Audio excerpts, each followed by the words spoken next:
અડગ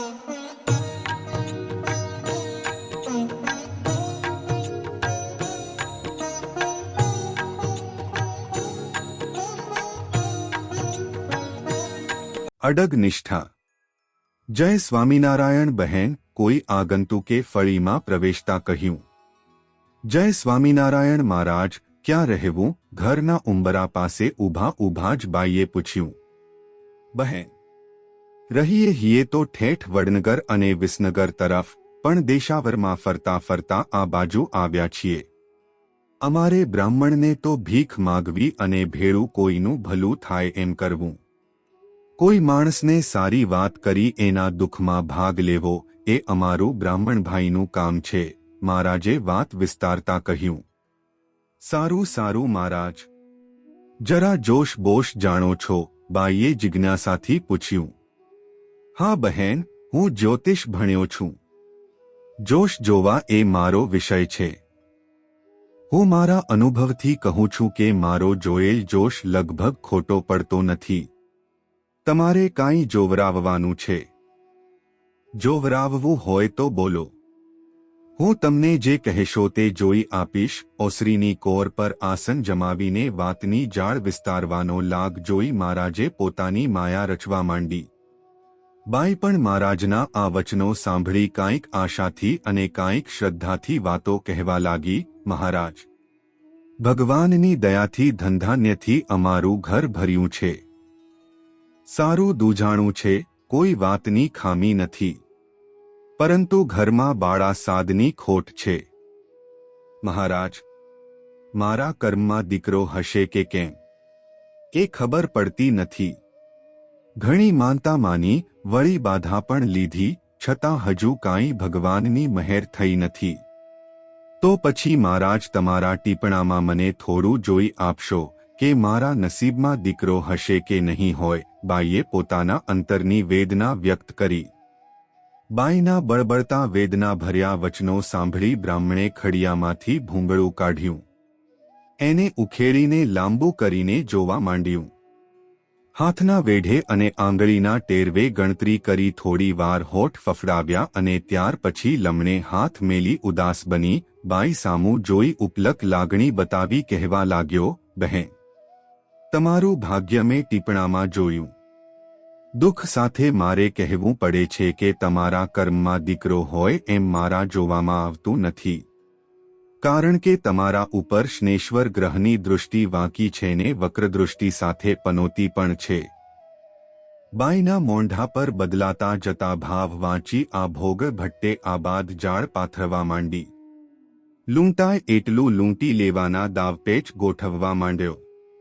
મહારાજ, દીકરો થાય એવો કોઈ ઉપાય તમારા ધ્યાનમાં છે? બાઈએ નિહસાસો નાખી દિનભાવે કહી ઉમેર્યું કે જો મારી આશા ફળશે તો હું તમને માગશો એ આપી રાજી કરીશ। બહેન, તમારા ગ્રહ વાંકા તો છે, પણ કોઈ દેવનું પૂજન કરો, કાંઈક પુણ્યદાન કરો તો કદાચ પ્રભુ શેર માટીની ખોટ પૂરી કરે ખરા। અમારે એ તરફ તો બહુચરાજી માતા હાજરા હજૂર છે।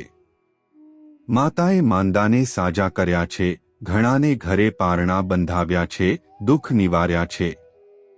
ટેક રાખનારને માતા અભરે ભરી દીએ છે।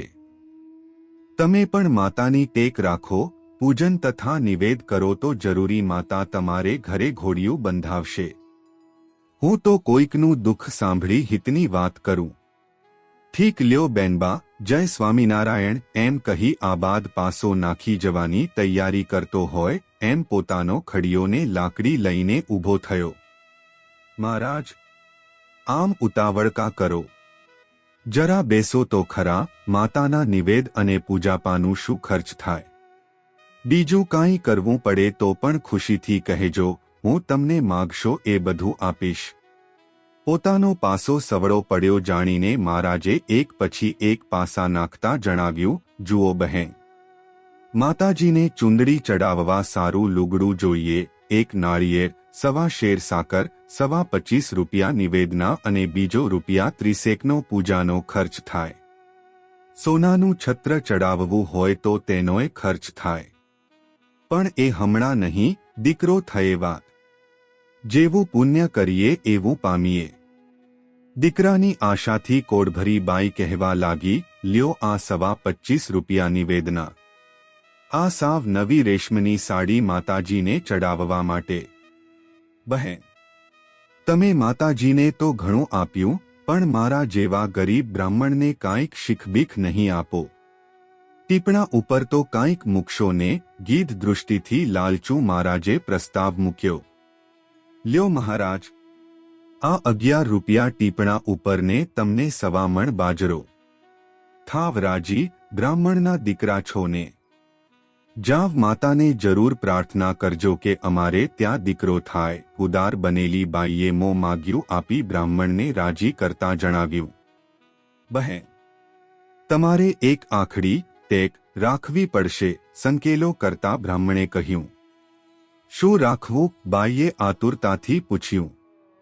દીકરાનો જન્મ ન થાય ત્યાં સુધી તમારે અડદ ન ખાવા. આમ કહી તે ચાલતો થયો. રસ્તે ચાલ્યા જતા બ્રાહ્મણના મનમાં થયું કે આજનો દિવસ આપણો સુધરી ગયો.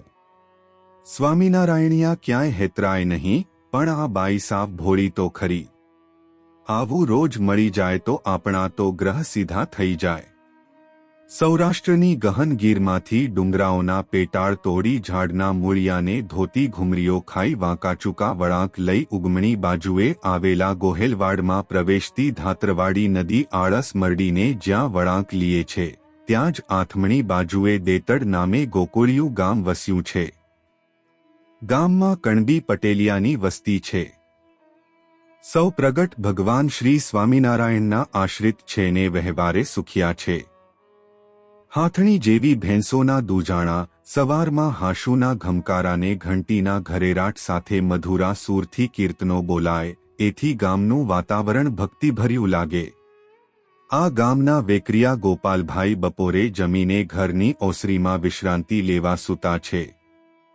એવામાં એક બ્રાહ્મણ ઊંચે સ્વરે જય માતાજી કહી ફળિયામાં આવીને ઊભો રહ્યો. બ્રાહ્મણને ઓળખી જતા હરખઘેલી બાઈ ઘોડિયામાંથી દીકરાને તેડીને ઓસરીમાં આવી ઊભી રહી.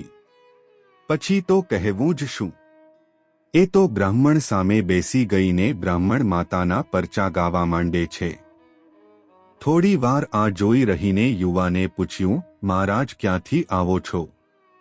લે, તમને કંઈ ખબર નથી? પૂછો મારી બેનને. હું મૂળ તો વડનગર ને વિસનગરનો. 2 વર્ષ પહેલા આ તમારે ઘરે આવી મારી માતાના નિવેદ લઈને માતાજી દીકરો આપશે એમ કહી ગયો હતો. ચુંદડી તો ચડાવી પણ માતાનું 76 બાકી છે. માતાના પ્રતાપે તમારે ત્યાં આ દીકરાનો જન્મ થયો છે ભાઈ, બ્રાહ્મણે આનંદનો ઉભરો ઠાલવતા કહેવા માંડ્યું. પ્રગટ ભગવાનના દૃઢ નિશ્ચયવાળા ગોપાલભાઈને પોતાના આંગણે આ ઠગધોતારા બ્રાહ્મણે કરેલું ટીખળ ન ગમ્યું અને પોતાની પત્નીને ધૂતી જવા બદલ આ ધંધુતા ઉપર રીસ ચડી. એણે તો એકદમ ઊભા થઈને ખીજમાં કહ્યું, આ છોકરો તારી માતાનો દીધેલો છે એમ. તારી માતાનો દીધેલો દીકરો મને ન ખપે. લે આ લે, લઈ જા, ઉપાડ. મને તો મારા સ્વામિનારાયણનો આપેલો ખપે.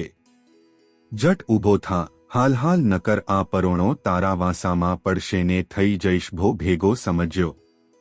આ મર્દની લાલઘૂમ આંખોને મોંઢાનો કડપ જોઈ બ્રાહ્મણ તો ડઘાઈ ગયો. પોતાના ખોળામાં પડેલા રડતા બાળની એને ઉપાધિ થઈ પડી. આ ટેંટાને ક્યાં લઈ જવું? પટેલનો ક્રોધ અને તેના હાથમાં રહેલો પરોણો જોઈને બ્રાહ્મણ તો ધ્રુજવા લાગ્યો. પટલાણી પણ બીકથી ગભરાઈ ગઈને ધ્રુજવા લાગી. આ વખતે અહીં આવતા તો પોતે પૂરો ફસાણો હોવાથી એ કાલાવાલા કરી કરગરવા લાગ્યો, ભલા થઈ આ બાળકને પાછો લઈ લો, આમ ન હોય. તમે માતાજીને 76 ન ચડાવો તો કાંઈ નહીં, પણ હું આને ક્યાં લઈ જા? ભાઈ સાબ, મારે કાંઈ જોતું નથી. ચુંદડિયાના આવા શબ્દ સાંભળી ટેકીલા પટેલે કહ્યું, આ દીકરો તમારા સ્વામિનારાયણ ભગવાને આપ્યો છે, પણ મારી માતાએ નહીં, એમ જો તું 10 વાર કહે તો હું એને પાછો લઉં. બ્રાહ્મણે હાથ જોડીને 10 વાર કહ્યું, આ દીકરો તમારા સ્વામિનારાયણ ભગવાને આપ્યો છે, મારી માતાએ નહીં. ત્યારે પટેલે પુત્રને પાછો લીધો અને બ્રાહ્મણ હુટકારાનો દમ ખેંચી ભાગતો થયો. મનમાં એને થયું કે બાઈ ભોળી છે, પણ ભાઈ તો ચુસ્ત સ્વામિનારાયણીઓને ટેકીલો પણ ખરેખરો. શ્રીહરિની કેવી અડગ શ્રદ્ધા ને અડગ નિષ્ઠા! લુગડા જાડા પણ સમજણ કેવી ઝીણી! આ અડગ ટેકીલા ગોપાલ ભગતના દીકરાનું નામ હતું લક્ષ્મણભાઈ. તેના પુત્ર કુરજીભાઈ પણ સારા ભક્ત હતા. તેના દીકરા ભાદાભાઈ ને ઘુસાભાઈ. અત્યારે તેના વંશમાં ઘણો સારો સત્સંગ છે ને દેતડ ગામમાં સ્વામિનારાયણનું સુંદર મંદિર છે. ભાવથી ભગવાનની સેવા પૂજાને ભજન ભક્તિ કરે છે. જય શ્રી સ્વામિનારાયણ.